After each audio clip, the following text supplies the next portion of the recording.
By denying them entrance into our partnership brings light to their human rights violations, but also becomes a silent protest and supports their people by shining light on this abuse on a global scale. By not being able to be partners in the largest global movement because they are violating their citizens' human rights, these governments must answer to their people why they won't have a chance of good middle-class jobs in a thriving, economically strong country, supported by other democratic countries. At some point, all people in every country will want equality and sustainability, and GGDI and 7Gens will be there when they meet the criteria for partnerships.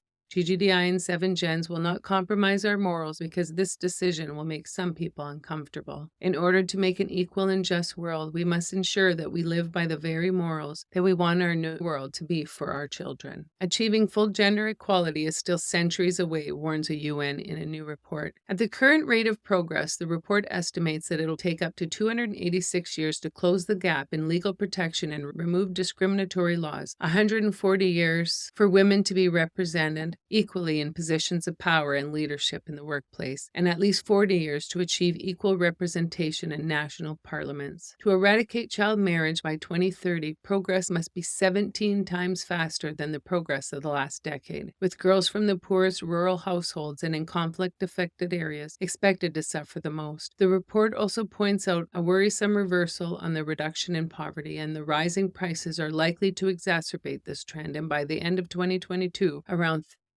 383 million women and girls will live in extreme poverty on less than $1.90 a day, compared to 368 million men and boys. Many more will have insufficient income to meet basic needs such as food, clothing, and adequate shelter in most parts of the world. If the current trend continues in sub-Saharan Africa, more women and girls will live in extreme poverty by 2030 than today. The invasion of Ukraine and the ongoing war there is further worsening food insecurity and hunger, especially among women and children, limiting supplies of wheat, fertilizer, and fuel, and propelling inflation. In 2021, about 38% of female-headed households in war-affected areas experienced moderate or severe food insecurity, compared to 20% of the male-headed household. Further facts and figures highlighted in the report include that in 2020, school and preschool closures required 672 billion hours of additional unpaid childcare globally. Assuming the gender divide in care work remained the same as before the pandemic, women would have shouldered 512 billion of those hours. Globally, women lost an estimated 800 billion US in income in 2020 due to the pandemic, and despite a rebound, their participation in labor markets is projected to be lower in 2022 than it was pre-pandemic, 58.8% compared to 51.8% in 2019. There are now more women and girls who are forcibly displaced than ever before, some 44 million women and girls by the end of 2021. Today, over 1.2 billion women and girls of reproductive age, age 15 to 49, live in countries and areas with some restriction on access to safe abortions. Ahead of the Transforming Education Summit taking place on the margins of the UN General Assembly, the report points out that achieving universal girls' education, while not enough by itself, would improve such an outlook significantly. Each additional year of schooling can boost a girl's earning as an adult up to 20%, with further impacts on poverty reduction, better maternal health, lower child mortality, greater HIV prevention, and reduced violence against women. The report showcased that cooperation, partnerships, and investments in gender equality agenda, including through increased global and national funding, are essentials to correct the course and place gender equality back on track. What do I say? I say no way are we waiting 300 years for women and girls to have equal rights. Right now, the 1% would like to keep it status quo, where they control everything and the rest of us have to accept it. But it is 2024, and it is time for women and girls to have a seat at the table that will change our world and include us as well. It will require women in democratic countries to reach a hand out and help our